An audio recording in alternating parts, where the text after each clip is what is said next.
Bonjour, je reçois aujourd'hui avec plaisir Charles Prats. Charles Prats, c'est le vice-président du tribunal de Paris et également vice-président de l'association professionnelle des magistrats. Monsieur le juge, je vous remercie d'avoir accepté notre invitation. Vous avez écrit tout récemment un deuxième tome de votre premier livre, Le cartel des fraudes. C'est vous qui dénoncez les 100 milliards de fraude sociale et fiscale en France. Alors, est-ce que vous pouvez nous dire comment vous en êtes arrivé là et est-ce que ces livres, ces ouvrages que vous publiez ont un effet sur la lutte contre la fraude fiscale et sociale? Alors, comment j'en suis arrivé là? J'en suis arrivé là parce que c'est 25 ans de carrière. Avant d'être magistrat, j'étais inspecteur des douanes, donc j'étais enquêteur, chargé de la recherche et de la répression des luttes contre les fraudes fiscales au sens douanier du terme. Et ensuite, je suis devenu magistrat, puis j'ai été rappelé au ministère des Finances où pendant 4 ans, je me suis occupé de la coordination nationale de la lutte contre toutes les fraudes fiscales et sociales, toutes les fraudes aux finances publiques. Ensuite, je suis retourné en juridiction et encore aujourd'hui, je travaille notamment avec les gens de la Direction nationale des enquêtes fiscales, puisque c'est moi et mes collègues qui leur autorisons les perquisitions fiscales, les visites domiciliaires administratives, etc. Parallèlement, dans le cadre de mes activités syndicales et politiques, c'est vrai que, ayant constaté l'ampleur des dégâts en matière de fraude sociale et de fraude fiscale pour les finances publiques de la France depuis toutes ces années, j'ai fini par faire ce que je considérais comme utile. C'est une espèce de lancement d'alerte, comme on dit aujourd'hui, c'est-à-dire 2 livres. L'année dernière, un livre centré sur la fraude aux prestations sociales, qui explique au grand public un certain nombre de problèmes auxquels nous sommes confrontés. Et cette année, le 2e tome, qui met à jour les constats en matière de lutte contre la fraude aux prestations sociales, puisque depuis, il y a eu une commission d'enquête parlementaire à l'Assemblée nationale et un rapport très incisif de la Cour des comptes, mais aussi toute la problématique de la lutte contre la fraude fiscale, qui existe, il ne faut pas la nier, la fraude fiscale, le travail au noir, les fraudes douanières et la fraude de l'année qui vient de s'écouler, les fraudes au Covid, au fonds de solidarité, au chômage partiel, etc. Et donc, en brossant de manière un petit peu en vulgarisant pour le grand public toutes ces fraudes, c'est vrai qu'on arrive à une centaine de milliards d'euros que nous perdons chaque année et qui pourtant ferait du bien dans les caisses de l'État, parce que moi je pars toujours du principe qu'avant de demander plus d'argent aux contribuables, avant d'aller prendre dans la poche des contribuables, je préférerais qu'on aille prendre cet argent à la poche des fraudeurs, parce que eux, par contre, ils s'en mettent plein les poches sur tous les plans. Alors, ce qui est étonnant, c'est que vos livres, qui devraient intéresser beaucoup le gouvernement, les hommes politiques, semblent quand même les inquiéter plutôt, puisque vous faites maintenant, vous faites l'objet d'une enquête administrative depuis plusieurs semaines. Qu'est-ce qu'on vous reproche? Alors écoutez, tout le monde a pu voir, maintenant ça a été publié sur les réseaux sociaux par les gens de l'UDI, de mon parti politique. Ce qu'on me reproche, c'est un manquement au devoir de réserve, c'est-à-dire c'est mon expression publique, notamment sur ces sujets-là. Est-ce qu'en tant que juge, vous êtes tenu à un devoir de réserve? Un magistrat qui n'est que magistrat est effectivement tenu au devoir de réserve. Un magistrat comme moi, qui est vice-président d'un syndicat, puisque je suis le vice-président de l'association professionnelle des magistrats, et qui est au surplus secrétaire national d'un parti politique avec 2 groupes parlementaires, en charge de ces problématiques, toute la jurisprudence, la Cour européenne des droits de l'homme, le Conseil d'État, le Conseil supérieur de la magistrature, nous avons au contraire une très grande liberté de parole pour mettre sur la place publique et dans le débat public des sujets d'intérêt général. Alors, si on vient me dire que lutter contre la fraude fiscale et la fraude sociale, ce n'est pas un sujet d'intérêt général, moi je veux bien. Mais je pense que les citoyens français ne seraient pas tout à fait d'accord avec cette analyse. Et moi, en tout cas, pour ce qui me concerne, j'estime que je suis tout à fait en droit et que c'est même mon devoir de parler de ces problématiques-là. C'est mon devoir en tant que syndicaliste judiciaire, c'est aussi mon devoir en tant que secrétaire national d'un grand parti politique, et c'est tout bêtement mon devoir en tant que citoyen et contribuable d'informer les gens. Vous savez, je ne dis pas des choses monstrueuses. Qu'est-ce que je dis? Je dis simplement que la fraude fiscale et la fraude sociale, ce sont des infractions, c'est contraire à la loi, et qu'il faut mieux lutter contre ces fraudes pour pouvoir récupérer de l'argent public. Si ça, c'est interdit de le dire, Mais pourquoi est-ce que ça gêne le gouvernement ? Écoutez, ce qui gêne le gouvernement, manifestement, c'est ce que je révèle dans mon livre, dans le cartel des fraudes 2. Mais le président Macron, lorsqu'il était candidat, avait fait aussi du rétablissement des finances publiques un des thèmes de sa campagne. Donc vous allez dans son sens. Ah oui, mais vous savez, même le président Macron, j'explique ça dans le livre, à l'époque où il était inspecteur des finances, il avait participé, il avait co-rédigé le rapport du Conseil des prélèvements obligatoires en 2006-2007, justement, qui essayait de faire une évaluation de la fraude fiscale et de la fraude aux cotisations sociales. Ouais. C'était lui, en tant qu'inspecteur des finances, qui avait travaillé sur le sujet. Donc c'est un sujet qu'il connaît très bien, le président Macron. Il l'a connu à titre professionnel. Actuellement. Écoutez, pourquoi ? Parce qu'en réalité, le cartel des fraudes 2 dresse le bilan. Et j'aurais tendance à dire même le dépôt de bilan de la dernière législature. Quand vous constatez, document à l'appui, que dans notre pays qui compte 67 millions d'habitants, vous avez 75 300 000 assurés sociaux pris en charge. C'est-à-dire voilà. Oui. C'est-à-dire 8 200 000 personnes prises en charge par la sécurité sociale, en plus des gens qui existent sur le territoire.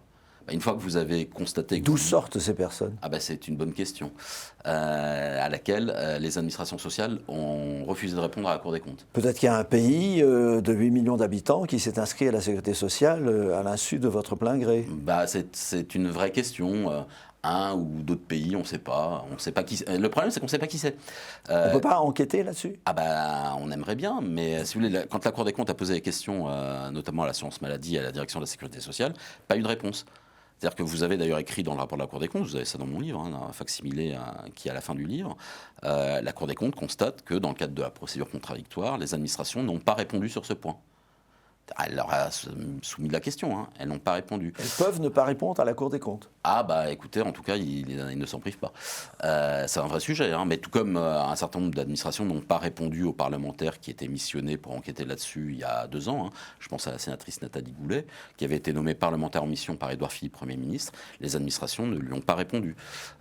Devant la commission d'enquête parlementaire de l'Assemblée nationale l'année dernière, un certain nombre de hauts fonctionnaires ont a priori tenu des propos qui n'étaient pas conformes à la vérité, à tel point que le président de la commission d'enquête et le rapporteur de la commission d'enquête ont saisi le procureur de la République pour qu'il y ait des poursuites pénales engagées contre ces hauts fonctionnaires. Vous savez, ça va quand même très loin. Ce sujet-là, on ne comprend pas pourquoi. Vous voyez, je vous parlais de ces 75 millions d'assurés sociaux pour 67 millions d'habitants. Une autre partie qui, à mon avis, gêne beaucoup sur la fraude fiscale, c'est que j'ai repris tous les chiffres du ministère des Finances et on constate que les résultats de la fraude fiscale, du contrôle fiscal et de la fraude fiscale, constatés, sont divisés par 2 depuis 2017. C'est-à-dire qu'il y a moins de contrôle ou il y a moins de fraudeurs ? Alors, il n'y a pas moins de fraudeurs, à mon avis, mais c'est qu'en tout cas, les services contrôlent, les résultats de contrôle, c'est divisé par 2, c'est 2 fois moins. Donc peut-être est-ce que ce sont des instructions, je ne sais pas, qui sont données. Ce qui est certain, c'est que les agents des impôts ne sont pas plus mauvais qu'avant, ils sont toujours aussi bons. Ce qui est certain, c'est qu'ils ont plus d'outils juridiques. Il y a des conventions internationales maintenant renforcées, des échanges automatiques de données avec les banques, etc. Et malgré cette progression dans les outils, les résultats sont divisés par 2. Donc là, il faut peut-être se poser la question du commandement des agents et puis des instructions qui leur sont données ou peut-être du manque de volonté d'impulsion politique à ce niveau-là qui peut faire défaut, oui. C'est un vrai sujet. Donc si vous voulez, c'est sûr qu'à partir du moment où vous mettez ça sur la place publique, alors qu'on est en période de campagne électorale, il ne faut pas se cacher, ça gêne. C'est pour ça que vous gênez et que vous êtes un peu, comment dit-on, brimé dans votre accession aux médias publics ? Alors écoutez, ce qui est certain, c'est que je gêne, ça c'est sûr. Moi je compare par rapport à l'année dernière quand mon premier livre est sorti. C'est vrai que toutes les télés m'invitaient, toutes les radios, etc. M'invitaient et puis on parlait de ce sujet-là. Et là, cette année, assez bizarrement, alors que c'est un bon thème de campagne électorale. Alors qu'en plus, on est sur un thème de campagne. Assez bizarrement, j'ai beaucoup moins d'invitations dans les médias, ou celles que j'ai sont annulées au dernier moment, vous voyez. Je ne citerai pas 2 grandes radios bien connues, mais qui ont annulé leur invitation vraiment la veille au soir. Alors on peut se poser des questions là-dessus. Vous voyez, alors que par ailleurs, le thème je suis soutenu sur ce thème-là. Je fais référence notamment à cette tribune des 5 présidents de groupes parlementaires de la droite et du centre qui ont signé une tribune de soutien pour moi la semaine dernière dans Le Figaro. une tribune. Personne n'a vu cette tribune. Une tribune qui a été vue par leurs auteurs, puis par un certain nombre de gens sur les réseaux sociaux, mais c'est vrai qu'on a l'impression qu'elle est un petit peu invisibilisée. Et puis donc du coup, on peut se poser des questions. C'est des choses comme ça qui sont assez étonnantes, alors même que, je vous dis, moi je suis loin d'être isolé. Hein. Par exemple, les 5 candidats à la primaire de la droite ont publiquement affiché leur soutien pour moi, soit dans des tweets, dans des vidéos, soit même en signant cette tribune, le cas de Philippe Juvin, le professeur Juvin. Voilà, je sais que j'ai des soutiens parlementaires très importants, puisque je reçois aussi les coups de fil. J'ai aussi des soutiens de collègues magistrats, de procureurs de la République en titre, même de gens qui sont des directeurs à la chancellerie, au ministère de la Justice, mais qui le font, eux, par contre, de manière discrète et secrète, parce qu'ils savent bien que s'ils s'affichent à me soutenir, ils vont avoir des ennuis, tout comme moi, on me cherche. Alors venons-en concrètement à cette énorme fraude, d'abord sociale, 100 milliards de fraude sociale et fiscale. Comment est-ce que ça se répartit et quels sont vous avez quand même des idées sur les auteurs de ces fraudes? Alors, sur en particulier sociale, avec voilà. ces 8 millions d'invisibles qui sont subitement titulaires de la carte vitale. Alors, c'est pas la carte vitale, attention, ils ne sont pas titulaires de carte vitale. Il ne faut pas confondre les cartes vitales et la fraude aux cartes vitales et la fraude aux prestations sociales. Alors, le fiscal, tout le monde voit un peu ce que c'est que la fraude fiscale, et la fraude sociale se décompose en 2 choses. La fraude aux cotisations sociales, donc les prélèvements, les charges sociales, le travail noir en gros, ou la sous-déclaration d'heures travaillées, et de l'autre côté, la fraude aux prestations sociales. Là, ce sont les prestations que les gens perçoivent, qui sont distribuées par les organismes sociaux. Et donc, sur cette fraude aux prestations sociales, l'année dernière, j'expliquais qu'on avait un enjeu de fraude. Ce n'est pas une évaluation fine statistique, c'est un enjeu de fraude d'une 50aine de milliards d'euros. Pourquoi ? Parce que déjà, à partir des informations qu'on avait l'année dernière, on pouvait estimer qu'on avait 5 millions de fantômes qui bénéficiaient de prestations sociales alors qu'ils n'étaient pas censés résider en France et pas censés exister. De 5 millions, on serait passé peut-être à 6 ou 7, puisqu'on a ce fameux chiffre qui est tombé depuis de la Cour des comptes, où moi, à l'époque, dans le premier quartal des fraudes, je partais de 73 700 000 bénéficiaires de prestations sociales qu'on avait au répertoire, au registre national, à comparer avec les 67 millions d'habitants. Et on a découvert, quelques temps plus tard, grâce à ce rapport de la Cour des comptes, qui est venu confirmer et en fait même à dire que les choses étaient plus graves, on a découvert qu'on avait 75 300 000 assurés sociaux, donc pris en charge pour 67,1 millions d'habitants. Et donc ça, effectivement, c'est... Qui sont ces personnes? Vous avez quand même une idée? On n'a pas vraiment d'idée. Ça peut être des expatriés, ça peut être des gens qui étaient venus sur le territoire à un moment donné, qui bénéficiaient de droits ouverts à l'assurance maladie, aux allocations, au chômage, etc., qui sont repartis de France, mais qui n'ont pas fait clôturer leurs droits, dont les droits sont maintenus à tort et qui continuent éventuellement de venir en bénéficier. Ça peut être aussi, et ça c'est pas des cas d'école, ça on le voit assez régulièrement, des fausses identités. C'est-à-dire des gens qui arrivent, qui créent des fausses identités et qui vont comme ça multiplier les demandes de prise en charge, d'allocation, etc., ce qui leur permet de récupérer beaucoup d'argent. Ce système de la fausse identité, il est assez répandu et en réalité, la vraie bonne technique, c'est d'utiliser des faux papiers européens. Parce que c'est plus compliqué de rentrer dans le système social avec des faux papiers d'un pays qui n'est pas de l'Union européenne, parce que là, on va vous demander votre titre de séjour pour bénéficier de la sécurité sociale, des allocations, etc. Et donc c'est compliqué d'avoir un faux titre de séjour, pas la pièce, mais de pouvoir faire rentrer dans le fichier du ministère de l'Intérieur le fait que cette fausse identité, Pierre Dupont, a un titre de séjour, parce qu'il y a des contrôles croisés informatiques. Alors que si vous utilisez des faux papiers de l'Union européenne, par exemple des fausses cartes d'identité belges, pour ne pas citer ce pays, là, comme vous êtes ressortissant de l'Union, vous n'avez pas besoin de titre de séjour pour vous installer, pour travailler, etc. Il n'y a pas besoin. Et donc, vous pouvez arriver avec vos faux papiers belges, vous rentrez dans le système d'immatriculation sociale français, et là, derrière, hop, tout vous est ouvert. Tout vous est ouvert. Puisque les contrôles informatiques ne vont pas se faire, il n'y aura pas de croisement, puisque le système considère qu'il n'y a pas besoin de revérifier.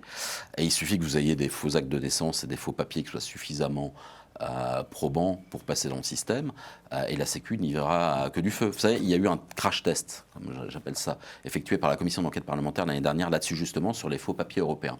Et donc, il y avait eu un petit échantillon d'un peu moins de 200 fausses identités avérées en fait, qui avaient été détectées dans le système bancaire quand les gens avaient essayé d'ouvrir des comptes bancaires. Et là, les systèmes experts avaient détecté que c'était des faux papiers. Donc, on avait récupéré un peu moins de 200 de ces fausses identités et on les avait passées à la commission d'enquête. Et le rapporteur était allé à la Sécu en disant, bah voilà, ces gens-là, est-ce qu'ils sont inscrits à la Sécu? Et donc, tout passé dans l'ordinateur. Et ben bingo, 43% de ces gens-là étaient inscrits à la Sécu. 43% de ces identités frauduleuses. Alors, ils avaient réussi à rentrer dans le système. Alors justement, dans votre second livre, vous donnez une réflexion, vous réfléchissez sur la destruction, vous parlez de la destruction du système de santé. Est-ce que ça a un rapport avec la crise du Covid et aussi la fraude sociale? Alors, moi, ce que je constate... Comme une destruction. Oui, ce qu'on a tous constaté, c'est que notre système de santé, qui était censé être le meilleur du monde, s'est retrouvé fort dépourvu lorsque la crise Covid est venue. Et je vous renvoie aux réflexions du professeur Philippe Juvin, justement là-dessus, avec qui j'ai beaucoup discuté de tout ça. Et en réalité, c'est un peu l'étrange défaite, non pas de 1940, mais de 2020, dans notre système de santé, où on s'est rendu compte qu'on n'avait pas assez de lits pour accueillir pas de masque, enfin que on était un peu, si vous me passez l'expression, à poil, quoi. Et donc, tout ça pourquoi ? Parce que depuis des années, on est sur une politique de restriction budgétaire sur notre système de santé et qu'on n'a pas une réflexion stratégique d'avoir une défense sanitaire comme on a une défense militaire qui nous coûte de l'argent. Si on entretient par exemple une force nucléaire stratégique de dissuasion, ça coûte beaucoup d'argent. Cet entretien militaire de la force nucléaire, c'est aussi pour préserver la paix. Ça nous coûte très cher, mais c'est notre investissement pour préserver la paix et éviter qu'on soit envahi. Et cet investissement nous permet en réalité une économie bien plus grande parce que la guerre, ça coûte très cher. Et bien là, c'est la même chose. La défense sanitaire, notre système de santé, certes, ça coûte cher, ça coûte même de plus en plus cher, ça coûte très cher. Sauf que on voit bien avec la crise Covid, là, la crise est arrivée. On ne pouvait pas tenir, donc du coup, qu'est-ce qu'on a fait? On a confiné, on a bloqué l'économie, on a dépensé des dizaines et des dizaines dizaines de milliards, quoi qu'il en coûte, alors même que peut-être que si on avait gardé un dimensionnement du système de santé beaucoup plus important, qui n'aurait pas servi tout le temps, je vous l'accorde, qui aurait été peut-être surdimensionné en temps normal, sauf que au moment où la crise arrive, là, on pouvait absorber et donc tout le reste pouvait continuer à fonctionner.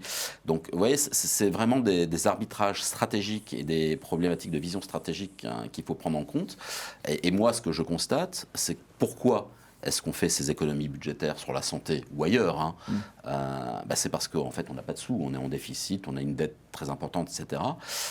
Et donc, peut-être que si on avait évité que de l'argent parte là où il ne devait pas partir, notamment en matière de protection sociale, on n'aurait pas eu tous ces problèmes-là et on aurait pu financer notamment notre hôpital public. Vous savez, ce qui est intéressant, et je l'explique aussi dans le livre, c'est de constater le nombre de personnes qui viennent réellement percevoir des remboursements d'assurance maladie, si on est vraiment sur l'assurance maladie.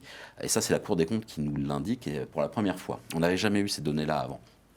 On a 67 millions d'habitants et on sait, la Cour des comptes nous dit, voilà, il y a eu des sondages, que 16% de la population ne consomme pas des soins chaque année. 16% des gens ne vont pas voir le médecin chaque année, ne vont pas rembourser des médicaments. Et tant mieux, ça veut dire que les gens sont quand même globalement en bonne santé. Mais du coup, on devrait se dire, 67 millions de résidents, moins 16%, environ 56 millions de personnes devraient être bénéficiaires de remboursement d'assurance maladie, si on lit le rapport de la Cour des comptes. Et vous savez combien il y en a qui sont bénéficiaires de remboursement? Personnes individuelles, 66 800 000. Plus de 10 millions en plus. C'est-à-dire que la Cour des comptes vient nous dire, voilà, on a en réalité 15 à 16% des bénéficiaires de remboursement d'assurance maladie qu'on pourrait questionner parce qu'a priori, ça ne correspond pas au comportement médical normal. 15 à 16% sur plus de 200 milliards de dépenses, c'est l'objectif de dépenses d'assurance maladie, donc on est peut-être même passé à 215 milliards maintenant. Je vous laisse faire le calcul vous-même, 15% de 200 milliards, ça fait combien? Ça fait 30. Voilà. Et vous croyez que les gens ça peut être des expatriés, des gens qui viennent de l'étranger, etc. Vous croyez qu'ils viennent se faire rembourser simplement à la dépense moyenne, ou qu'ils viennent se faire rembourser une boîte de Doliprane à la pharmacie, ou est-ce que c'est pour de la prise en charge de soins lourds, d'hospitalisation, etc. Donc vous voyez, là, on a dans ce rapport de la Cour des comptes une indication de ce qu'on pourrait appeler le tourisme médical, par exemple, et qui est très inquiétante. Très très inquiétante. Et alors la Cour des comptes nous explique ça avec ces mots très feutrés. Ce surnombre de personnes pourrait avoir un coût significatif. Ouais. Voilà, elle ne met pas un signe égal en milliards, mais elle pose la question. On n'a pas encore parlé, le temps va nous manquer, je le crains, de la fraude fiscale. Où en est-on là? Vous avez dit tout à l'heure qu'il y avait moins de contrôle. Et que... sur la fraude fiscale, on en est à malheureusement des résultats qui sont en baisse. On en est à peut-être qu'il va y avoir des progrès. Vous savez, la principale. Quel est le manque à gagner pour l'État? Alors, d'après le syndicat Solidaire Finances Publiques, lui nous explique 100 milliards. Ouais. Moi, je pense qu'on est plutôt vers 30 milliards de fraude fiscale. Hein. Je parle vraiment de la fraude fiscale, parce qu'en réalité, il y a beaucoup de gens qui confondent, souvent à dessein, les redressements fiscaux avec la fraude fiscale. Vous savez, la fraude fiscale, elle est strictement définie. Ce sont pour l'administration les dossiers qui impliquent une pénalité d'au moins 40%, ce qu'on appelle les dossiers à finalité répressive. Et pour le droit pénal, c'est même des dossiers qui relèvent du droit de l'article de répression pénale du 1741 du Code général des impôts. Et donc là, on est encore beaucoup plus en dessous. En réalité, les dossiers de fraude fiscale au sens de l'administration, c'est 20 à 25% des dossiers de redressement fiscal. Le reste, c'est des divergences d'interprétation. On peut récupérer cet argent qui alors, sur les redressements fiscaux non frauduleux, oui, l'argent est souvent récupéré. Sur les redressements fiscaux frauduleux, c'est plus compliqué parce que vous êtes souvent en face d'organisations criminelles, par exemple, qui font des escroqueries à la TVA. Et alors, eux, en général, s'arrangent pour organiser l'insolvabilité et on ne revoit plus l'argent. Il y a l'affaire de la taxe carbone, là. Alors, notamment, on peut se rappeler de l'affaire de la taxe carbone. Très médiatique. Mais pas que. Et si vous voulez, ces histoires de fraude à la TVA, moi, je me rappelle très bien quand j'étais à Bercy, je raconte ça dans le livre, en 2011, nos amis belges et les gens d'Eurofisc me présentent le logiciel qui était utilisé par la Belgique et qui leur avait permis d'éradiquer 90% des escroqueries à la TVA. Donc moi, je reviens à Paris, on me dit, mais attendez, on a un truc fabuleux sur étagère, etc. Et là, l'administration fiscale me dit, non, on n'en veut pas. Il va falloir attendre 10 ans. Vous voyez, j'ai eu, pour écrire le livre, j'ai eu des contacts avec la Commission européenne, donc les bureaux en charge de la fraude fiscale à la Commission européenne, TVA, et avec Eurofisc. Et donc, je demande à Eurofisc, est-ce que ça y est, la France utilise enfin ce logiciel? Et là, les gens d'Eurofisc m'ont dit, oui, depuis l'année dernière.